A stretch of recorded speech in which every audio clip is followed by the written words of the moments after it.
Hi officers, house the जोश। Rakesh this side. Tropical cyclones एक बहुत ही इंपॉर्टेंट टॉपिक है ज्योग्राफी का। कई बार यूपीएससी ने इससे प्रीलिम्स में और मेंस में क्वेश्चन पूछे हैं एंड इसी वजह से स्टूडेंट्स बहुत अच्छे से इस टॉपिक को प्रिपेयर करते हैं। तो इससे क्वेश्चन आने की संभावना हमेशा बनी रहती है और 2021 में खास करके क्वेश्चन बन सकता है बिकॉज जो जो डिस्ट्रक्शन जो इंटेंसिटी के साइक्लोन्स आए हैं इस साल, ये टॉपिक अपने आप इम्पॉर्टेंट हो जाता है। लेकिन बहुत रेगुलर जो चीज़ें हैं, बहुत मंडेन जो टॉपिक्स हैं, जो चीज़ें सिलेबस में आपके दी हुई हैं, जो हर कोई पढ़ता है, यूपीएससी उनसे सवाल ना पूछ के थोड़ा इंट्रिकेट डिटेल्स पूछ सकता है। लेट अस सी सम सैम्पल क्वेश्चंस।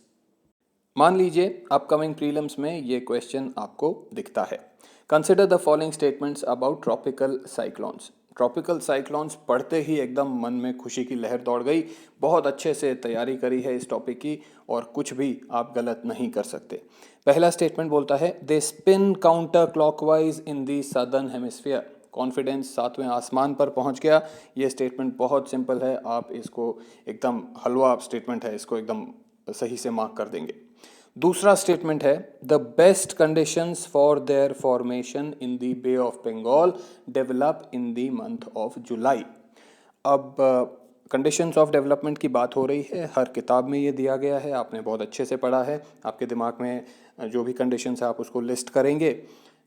ओशियन का लेटीट्यूड देख लेंगे, मंथ देख लेंगे and probably you will mark the second statement as true because जो भी conditions आपके heated ocean है 26.5 डिग्रीज का, आपका latitude देख लेंगे, कोरियोलिस फोर्स है या नहीं वहाँ, लो प्रेशर है या नहीं, ITCZ का लोकेशन एट्सेट्रा, वो सब देख के आप इस स्टेटमेंट को प्रॉबली सही मार्क कर देंगे अगर आपकी एक नॉर्मल स्टूडेंट जैसी तैयारी है तो।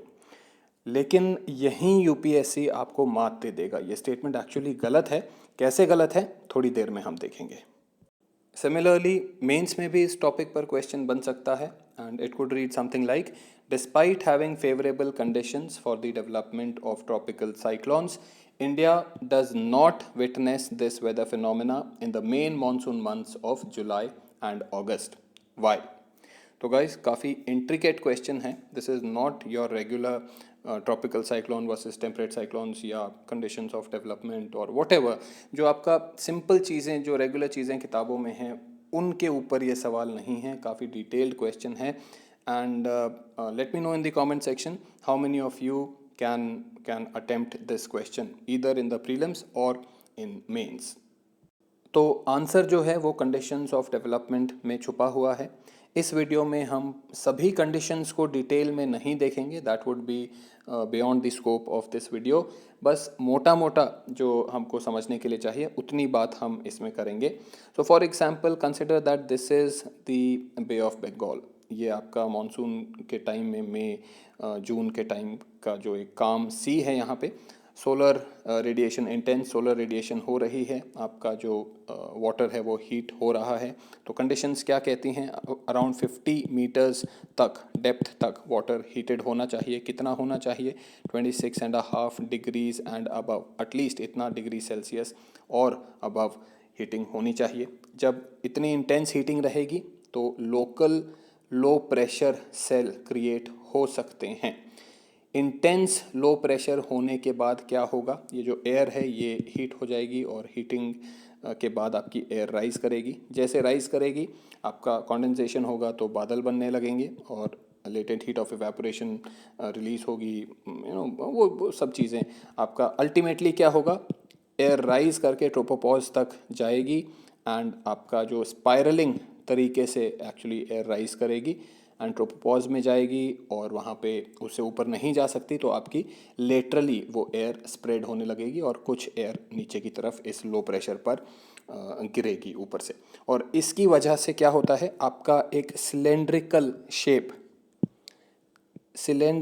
शेप का आपका एक सिस्टम बन जाता है, जहाँ पर अगर आप इस पोजीशन पे हैं तो यहाँ से आपको सूरज बिल्कुल क्लियर विजिबल होगा। This would be a position of काम, दिस रीजन ऑफ काम। बट एकदम बियॉन्ड दैट, बिसाइड दैट, जो आपका येलो लाइन्स है, ये आपकी आई वॉल है। तो यहाँ पर इंटेंस साइक्लोनिक एक्टिविटी, बहुत हाई वेलोसिटी की विंड्स एंड रेनफॉल एट्सेट्रा वो रहेगा। वो रेन बैंड्स एट्सेट्रा वो सब चीज़ें मैंने इस सिंपल डायग्राम में नहीं दिखाया है, बट अगर मेंस में आता है तो आपको वो सब चीज़ें भी दिखानी होंगी। अगर हम ऊपर से स्पेस से इस चीज़ को देखेंगे, मान लीजिए आप इंटरनेशनल स्पेस स्टेशन में बैठे हैं और इस साइक्लोन को देख रहे हैं, तो जो हमने आई वॉल देखा ट्रोपोपॉज के लेवल पे, this is the eye wall. यहाँ पे हमारा ऊपर सूरज है एंड आई वॉल से सूरज दिखेगा।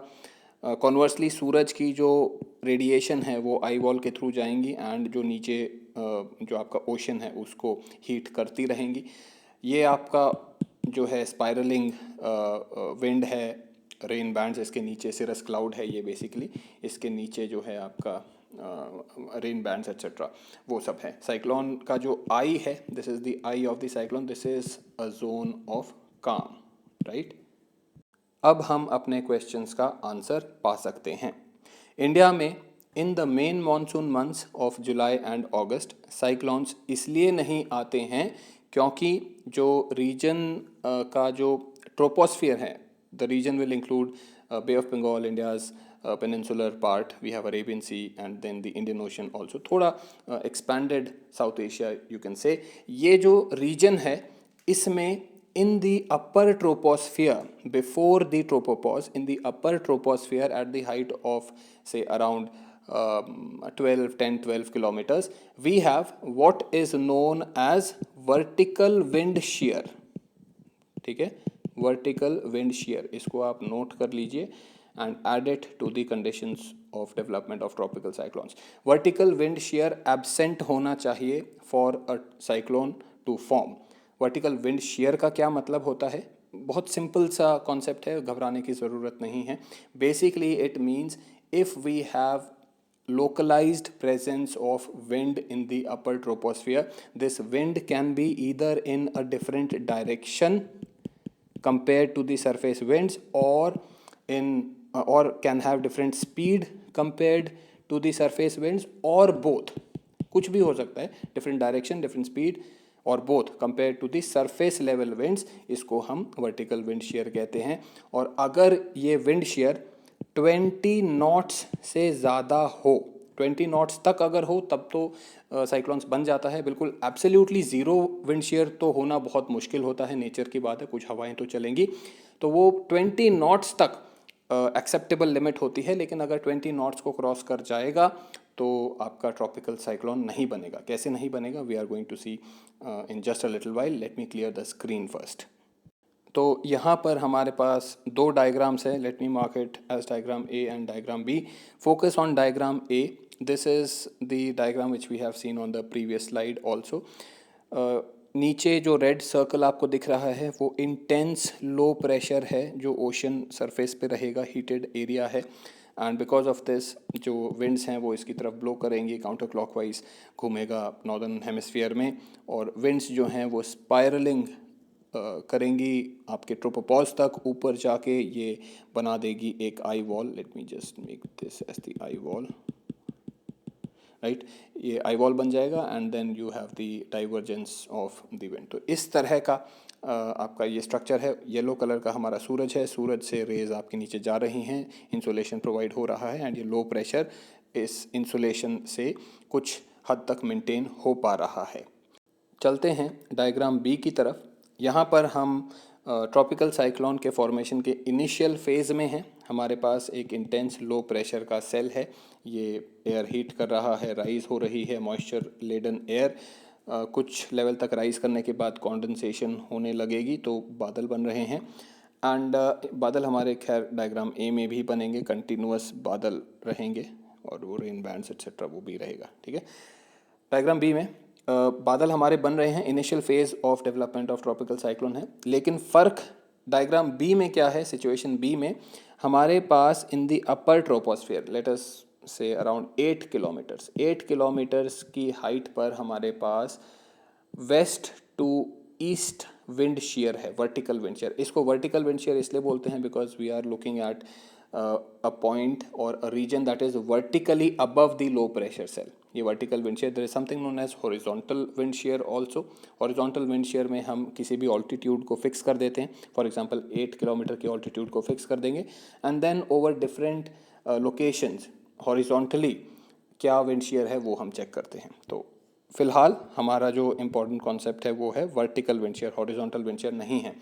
यूपीएससी आपको वर्टिकल या हॉरिजॉन्टल में तो कंफ्यूज नहीं करेगा, लेकिन अगर आप वर्टिकल शब्द लिख देंगे अपने मेंस के आंसर में तो वो और ज़्यादा सुंदर लगता है।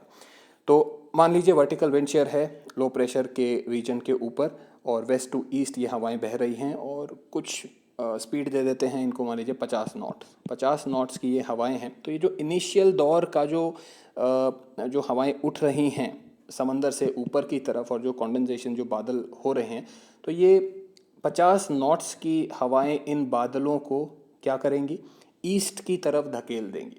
अब ये बादल जैसे ही ईस्ट की तरफ जाएंगे तो सनरेज को ब्लॉक कर देंगे। सनरेज को ब्लॉक कर देंगे तो आपका जो हीटिंग है, जो नीचे जो लो प्रेशर है वो वीकन हो जाएगा और धीरे धीरे डिसिपेट हो जाएगा। फाइनली गाइस, हम अपना डिस्कशन रैप अप करते हैं एक्चुअल डेटा के साथ। ये इंडियन मीटरोलॉजिकल डिपार्टमेंट का डेटा है और इसको आप मेंस में यूज़ करिए और बहुत अच्छे मार्क्स आपको मिलेंगे। ये इमेज जो है मान लीजिए बे ऑफ बंगाल की है, अलग अलग महीनों की। On the left we have image A, on the right we have image B. Image A is of से फॉर एग्जांपल मई का महीना, इमेज बी इज़ ऑफ जुलाई का महीना। ठीक है, जो रेड हॉरिजॉन्टल लाइन आपको टॉप पर दिख रही है वो ट्रोपोपॉज है, जो वर्टिकल रेड लाइन दिख रही है वो हाइट ऑफ ट्रोपोस्फियर है। अब मई में साइक्लोन्स आते हैं तो जो पूरा जो सेल्स वगैरह जो हमारे रहेंगे, लो प्रेशर सेल है, ऊपर आई वॉल बन जाएगी, स्पायरलिंग विंड्स एट्सेट्रा, वो सब आपका जो रेगुलर हम देख चुके हैं अभी तक वो है। तो that means what, we do not have vertical wind shear in the month of May, but month of July में हमारा वर्टिकल विंड शेयर होता है। और वो कैसा होता है, करीब 2000 मीटर्स की हाइट पे, दैट इज़ अराउंड 2 किलोमीटर्स की हाइट पे हमें वेस्टर्ली या साउथ वेस्टर्ली विंड्स एक्सपीरियंस होती हैं ट्रोपोस्फियर में। अगर विंड वेस्टर्ली है तो वो वेस्ट टू ईस्ट ब्लो करेगी, अगर साउथ वेस्टर्ली है तो वो south west to north east blow करेगी। तो जो हमारा लो प्रेशर रीजन है उसके ऊपर ये विंड्स हमें मिलती हैं एंड इन विंड्स की जो स्पीड है वो अराउंड 25 नॉट्स रहती है। In the previous slide we have already seen कि जो वर्टिकल विंड शेयर है वो अप टू 20 नॉट्स ही टॉलरेबल रहता है, अगर उससे एक्सीड करता है तो साइक्लोन हमारा नहीं बन पाता। And the reason remains the same. For example say we have this low pressure cell that has got created and जैसे इवेपोरेशन होगा एंड एयर राइज करेगी तो कंडेंसेशन होता है एंड लो लेवल क्लाउड्स जो हैं वो अराउंड 300 मीटर्स पे वो क्लाउड बनना शुरू हो जाते हैं। तो जैसे जैसे ये क्लाउड्स बनेंगे एंड राइज करेंगे, इन विंड्स के रीजन में आते ही वो विंड्स के साथ अपनी दिशा बदल देंगे and because of this the sunlight is going to get blocked और कम सनलाइट की वजह से कम हीट आएगी, कम इंसुलेशन आएगी and the low pressure region वो इतना इंटेंस नहीं बन पाएगा कि एक मैच्योर ट्रॉपिकल साइक्लोन का बर्थ हो। तो गाइज़ ये था आज का वीडियो एंड इन केस आपका कोई भी डाउट पेंडिंग है आज के टॉपिक से या ज्योग्राफी के किसी भी और टॉपिक से, let me know in the comment section and I will try my best to help you out. Also guys आप लोग मेरी मदद कर सकते हैं इन वीडियोस की क्वालिटी इंप्रूव करने में। आप मुझे बता सकते हैं आपको क्या अच्छा लगा, आपको क्या ख़राब लगा, उसे कैसे चेंज किया जा सकता है। whatever you feel can improve the quality of these videos, you can let me know. Signing off for now, I am Rakesh Dalal. See you next time. Jai Hind.